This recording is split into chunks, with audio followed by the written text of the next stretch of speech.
আমরা প্রত্যেকেই অবশ্যই এমন সময় দেখেছি যখন অনেকগুলো সমস্যা একসাথে আমাদের জীবনে এসে পড়ে। সমস্যা আমাদের প্রত্যেকের জীবনেই থাকে।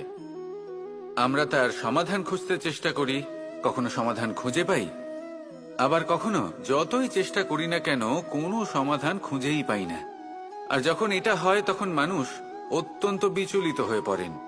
নিজের আত্মীয় স্বজন, নিজের বন্ধু বা সংসার, এদের ওপরে এই দোষ চাপিয়ে দেন যে এদের জন্যই এই সমস্যা এসেছে। এবার যদি আমি আপনাকে কোনো পরামর্শ দিই তাহলে এটাই বলবো যে দৃষ্টিভঙ্গি পাল্টে দেখুন।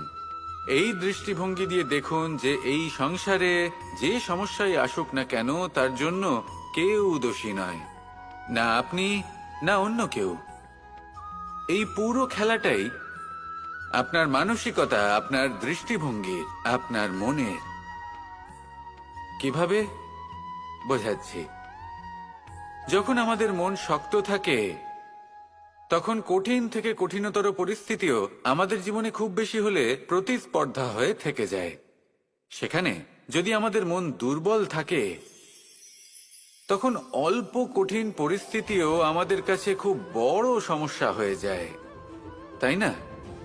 একটা শক্ত মন কঠিন পরিস্থিতিকে প্রতিস্পর্ধা হিসেবে দেখে আর তার মধ্যে ওটা সুযোগ খুঁজে নেয়।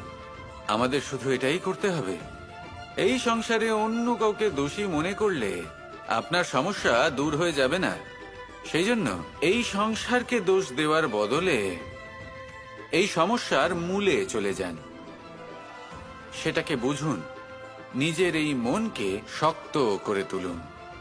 যদি আপনার মন শক্তিশালী হয় তাহলে এই সংসারে অনেক বড় বড় কঠিন থেকে কঠিনতর পরিস্থিতিও যদি আসে, আপনার জীবনে যতই বড় বড় সমস্যা আসুক না কেন আপনার লক্ষ্য লাভে বাধা দিতে পারবে।